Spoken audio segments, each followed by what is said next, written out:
नमस्कार। जया लिटरेचर में आप सबका बहुत बहुत स्वागत है। प्रस्तुत है प्रतिज्ञा भाग 9। इधर पूर्णा के आने से सुमित्रा को मानो आंखें मिल गईं। उसके साथ बातें करने से सुमित्रा का जी ही नहीं भरता। आधी आधी रात तक बैठी अपनी दुख कथा सुनाया करती। जीवन में उसका कोई संगी न था। पति की निष्ठुरता नित्य ही उसके हृदय में चुभा करती थी।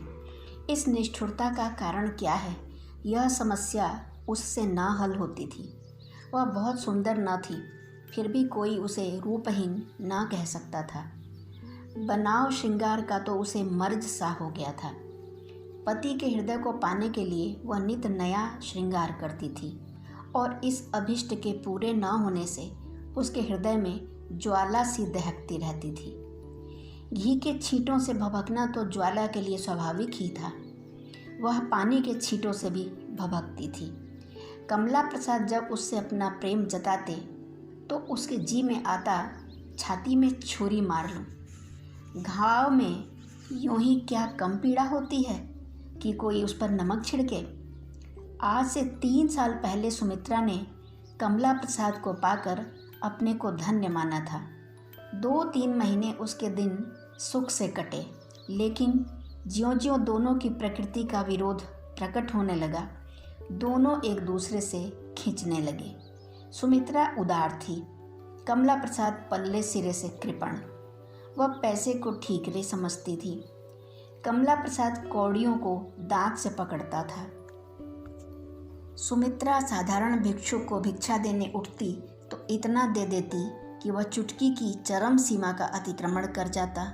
उसके मैके से एक बार एक ब्राह्मणी कोई शुभ समाचार लाई थी। उसे उसने नई रेशमी साड़ी उठाकर दे दी। उधर कमला प्रसाद का यह हाल था कि भिक्षुक की आवाज़ सुनते ही गरज उठते थे, रूल उठाकर मारने दौड़ते थे। 2-4 को तो पीट ही दिया था। यहाँ तक कि एक बार द्वार पर आकर किसी भिक्षुक की यदि कमला प्रसाद से मुठभेड़ हो गई तो उसे दूसरी बार आने का साहस न होता था। सुमित्रा में नम्रता, विनय और दया थी। कमला प्रसाद में घमंड, उच्छृंखलता और स्वार्थ। एक वृक्ष का जीव था, दूसरा पृथ्वी पर रेंगने वाला। उसमें मेल कैसे होता? धर्म का ज्ञान, जो दाम्पत्य जीवन का सुख मूल है, दोनों में किसी को न था। पूर्णा के आने से कमला प्रसाद और सुमित्रा एक दूसरे से और पृथक हो गए। सुमित्रा के हृदय पर लदा हुआ बोझा उठ सा गया। कहाँ तो वह दिन ब दिन विरक्तावस्था में खाट पर पड़ी रहती थी, कहाँ अब वह हरदम हंसती बोलती रहती थी। कमला प्रसाद की उसने परवाह ही करना छोड़ दी। वह कब घर में आता है, कब जाता है, कब खाता है, कब सोता है, उसकी उसे जरा भी फिक्र न रही। कमला प्रसाद लंपट न था। सबकी यही धारणा थी कि उसमें चाहे और कितने ही दुर्गुण हों, पर यह ऐब न था।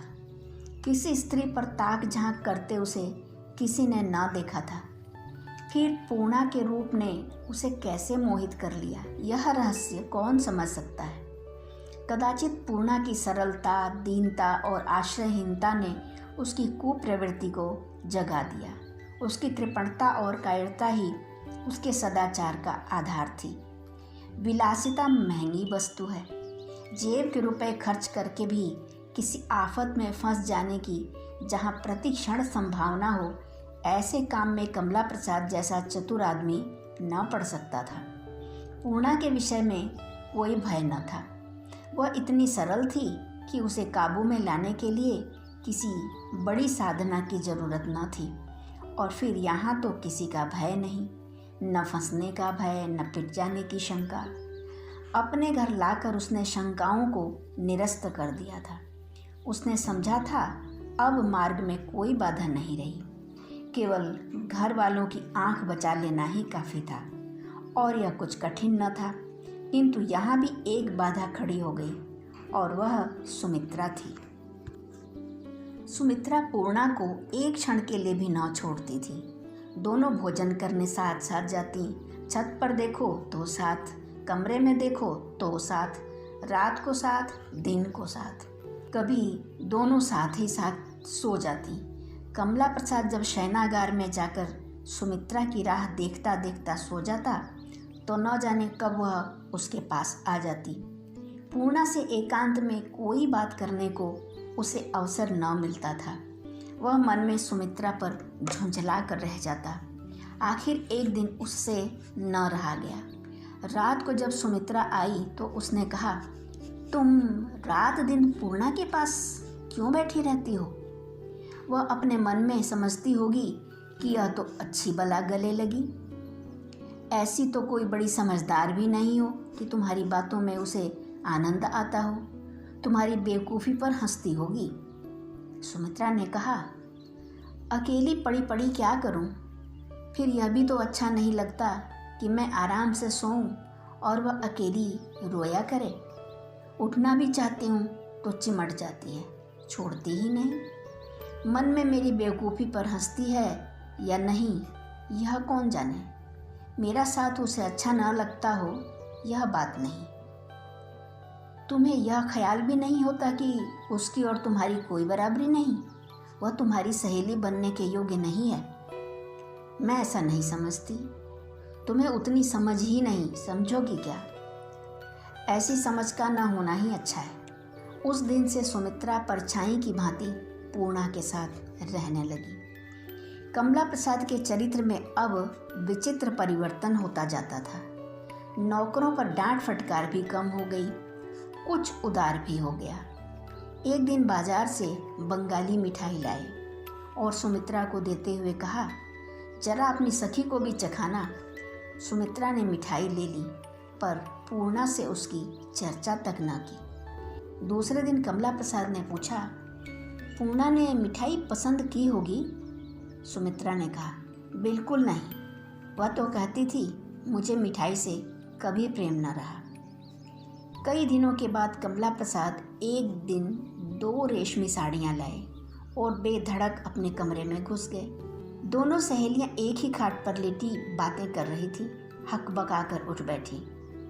पूर्णा का सिर खुला हुआ था, मारे लज्जा के उसकी देह में पसीना आ गया। सुमित्रा ने पति की ओर कुपित नेत्रों से देखा। कमला प्रसाद ने कहा, अरे पूर्णा भी यही है। क्षमा करना पूर्णा, मुझे मालूम न था। यह देखो सुमित्रा, 2 साड़ियाँ लाया हूँ, सस्ते दामों में मिल गई। एक तुम ले लो, एक पूर्णा को दे दो। सुमित्रा ने साड़ियों को बिना छुए ही कहा, इनकी तो आज कोई ज़रूरत नहीं। मेरे पास साड़ियों की कमी नहीं है और पूर्णा रेशमी साड़ियाँ पहनना चाहेगी तो मैं अपनी नई साड़ियों में से एक दे दूँगी। क्यों बहन, इसमें से लोगी कोई साड़ी? पूर्णा ने सिर हिलाकर कहा, नहीं, मैं रेशमी साड़ी का क्या करूँगी? कमला प्रसाद, क्यों, रेशमी साड़ी तो कोई छूत की चीज़ नहीं। सुमित्रा, छूत की चीज़ नहीं पर शौक की चीज़ तो है। सबसे पहले तो तुम्हारी पूज्य माता जी ही छाती पीटने लगेंगी। कमला प्रसाद, मगर अब तो लौटाने न जाऊंगा, बजाज समझेगा। दाम सुनकर डर गए। सुमित्रा, बहुत अच्छी है तो प्रेमा के पास भेज दूं? तुम्हारी बेसाई हुई साड़ी पाकर अपना भाग्य सराहेगी। मालूम होता है आजकल कहीं कोई रकम मुफ्त हाथ लग गई है। सच कहना किसकी गर्दन रहती है? गांठ के रुपए खर्च करके तुम ऐसी फिजूल की चीज़ें कभी नहीं लाए होगे। कमला प्रसाद ने आग्नेय दृष्टि से सुमित्रा की ओर देखकर कहा, तुम्हारे बाप की तिजोरी तोड़ी है और भला कहाँ डाका मारने जाता? सुमित्रा, मांगते तो वह यूं ही दे देते, तिजोरी तोड़ने की नौबत न आती, मगर स्वभाव का क्या करोगे? कमला प्रसाद ने पूर्णा की ओर मुँह करके कहा, सुनती हो पूर्णा, इनकी बात, पति से बातें करने का यही ढंग है। तुम भी इन्हें नहीं समझाती और कुछ नहीं तो आदमी सीधे मुंह बात ही कर ले। जब से तुम आई हो मिजाज और भी आसमान पर चढ़ गया है। धन्यवाद।